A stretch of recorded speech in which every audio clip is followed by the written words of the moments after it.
Welcome to AI News in 10, your top AI and tech news podcast in about 10 minutes. AI tech is amazing and is changing the world fast. For example, this entire podcast is curated and generated by AI using my and my kids' cloned voices.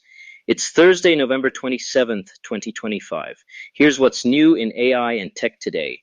The US Patent and Trademark Office issued fresh guidance on how to handle inventions created with AI assistance. Uber and China's WeRide flipped the switch on fully driverless robotaxis in Abu Dhabi, the first outside the US on Uber's platform.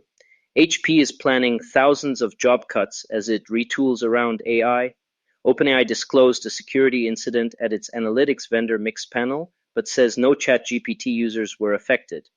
And the chip world is buzzing as Intel denies TSMC's trade secret allegations while Taiwan steps up its probe. Let's get into it, but first let's hear a word from our sponsors. Need elite developers fast? Elite Coders connects you with rigorously vetted senior engineers in 24 to 48 hours. Staff augmentation, dedicated teams, or full project delivery, we've got you covered. Visit elitecoders.co to get started today. Again, that's elitecoders.co. Now, let's dive into today's stories. Story 1. Patents and AI. On Wednesday, November 26th, the US Patent and Trademark Office set out new rules for AI-assisted inventions. The headline is simple: AI is a tool, not an inventor. Under the guidance, only a human who conceived the invention can be named as the inventor, even if generative AI helped along the way. The agency rejected a special test for AI-assisted work. The same inventorship standards apply whether you used a lab notebook, a microscope, or a chatbot.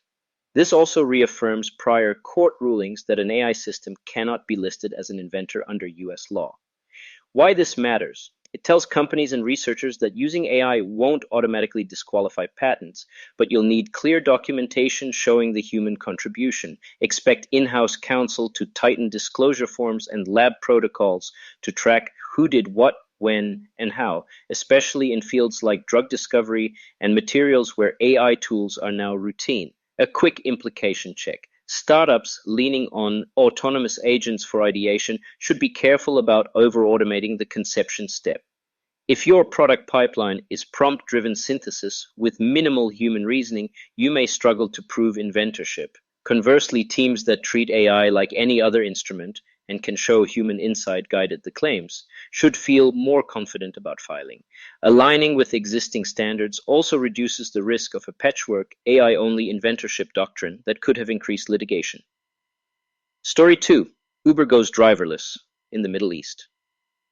Uber and WeRide have started fully driverless robo-taxi rides in Abu Dhabi, with public operations kicking off on Yas Island. Riders requesting Uber X or Uber Comfort can be matched with a WeRide robotaxi, and there's even a new autonomous option to boost your chances of getting a vehicle with no one behind the wheel. It's the first fully driverless service on Uber's platform outside the US, enabled by a city-level permit from Abu Dhabi's Integrated Transport Center. The companies say they'll expand coverage beyond the initial zone by year's end, and WeRide currently operates more than 100 robotaxis across the region. This is a notable milestone for Uber's strategy to be the neutral marketplace that aggregates autonomous fleets, not just a human driver app. What's different here compared with other robotaxi pilots? Two things. First, true driverless service, no safety operator, which is still rare globally. Second, the marketplace model. Uber handles rider matching and operations logistics with local fleet partner Tawassul, while WeRide focuses on the autonomy stack and vehicle tech.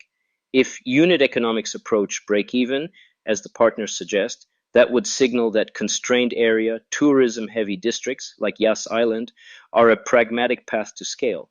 The caveat, of course, is expansion. Can they move beyond geofenced areas and into denser city cores on a predictable timeline? We'll be watching for service maps to widen and for regulators to issue broader permits.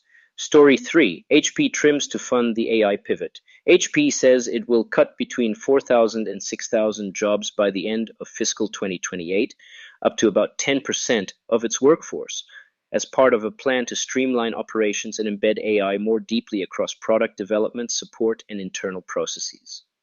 The company expects around $1 billion in annual run rate savings by 2028, though it will take roughly $650 million in restructuring charges to get there. The decision came alongside mixed guidance and follows an earlier, smaller reduction in February. It's another data point in a broader 2025 pattern. Companies touting AI investment while rebalancing headcount to pay for it. Here's the tension. The PC market is positioning for an AI PC upgrade cycle, but upstream components, especially memory, are in tight supply due to data center demand. That squeezes margins for device makers even as they push new AI features. If memory prices keep rising into 2026, PC and workstation pricing may creep up too. HP's move suggests incumbents will restructure to preserve cash for AI research and development and go to market, while leaning on partners for supply commitments. For employees, the cuts will be felt across product, ops, and support, roles that companies increasingly augment with AI copilots and agents. Before we continue, here's a quick message from our sponsors. This episode is brought to you by Family GPT, the AI chat platform actually designed for kids.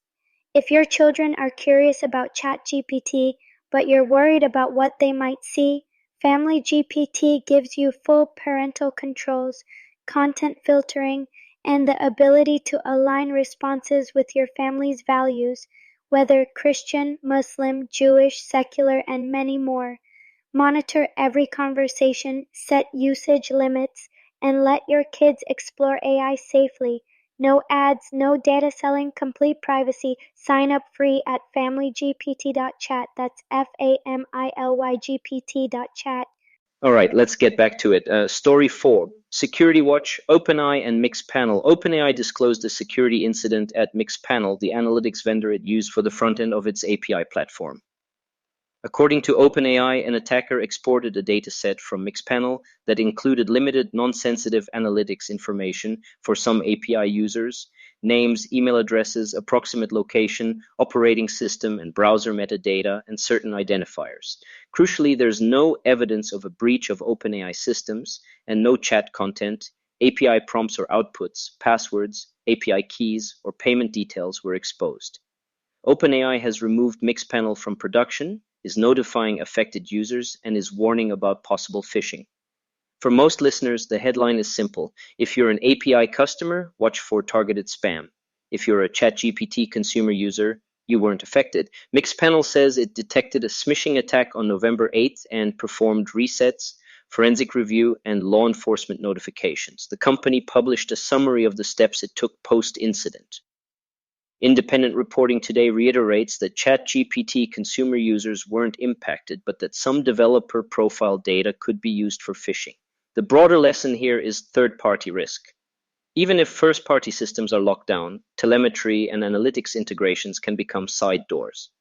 Expect more vendors and their customers to revisit which analytics run where, how data is minimized, and whether privacy-preserving measurement can replace broad event capture. Story 5, a semiconductor flashpoint, Intel and TSMC. Today, Intel publicly denied allegations from TSMC that a senior executive who recently rejoined Intel leaked trade secrets after a long career at TSMC. TSMC has filed suit in Taiwan's Intellectual Property and Commercial Court, and Taiwan's economic authorities say they're looking into potential violations of laws protecting key technologies. Later in the day, Taiwan prosecutors said investigators searched 2 homes tied to the executive and seized computers and storage devices as part of an ongoing probe. Intel says it enforces strict policies against misuse of third-party IP and has no reason to believe there's merit to the allegations. Why this matters? As chips get more advanced, and as national policy wraps itself around semiconductor leadership, the line between legal talent mobility and illegal trade secret transfer is razor thin. Taiwan is particularly sensitive about protecting know-how in nodes like 3 nanometers and 2 nanometers. For Intel, which is racing to catch up in foundry manufacturing and courting partners and customers, the optics are delicate.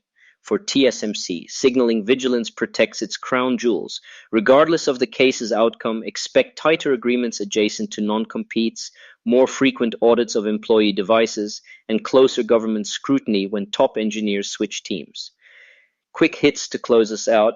In Europe, lawmakers passed a non-binding resolution urging an EU-wide minimum age, 16, for access to social platforms, video sites, and AI chatbots, with parental consent between 13 and 16. It's not law yet, but it signals a push for harmonized youth protections online and could influence how app makers design teen experiences and parental controls.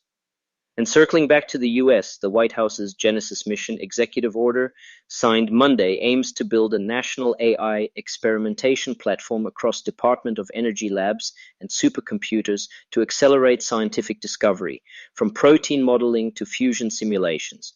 Watch for agency RFPs and public-private partnerships to spin up around this. That's the rundown. The USPTO tells innovators to keep humans on the inventorship line. Uber's driverless rides get real in Abu Dhabi. HP restructures to fund the AI future. OpenAI's vendor incident is a reminder to harden your third-party stack. And the Intel TSMC dispute shows just how high the stakes are in the chip race. We'll be back tomorrow with more. Until then, stay curious and stay safe out there. Thanks for listening. And a quick disclaimer, this podcast was generated and curated by AI using my and my kids' cloned voices. If you want to know how I do it or want to do something similar, reach out to me at emad@ainewsin10.com. That's ainewsin10.com. See you all tomorrow.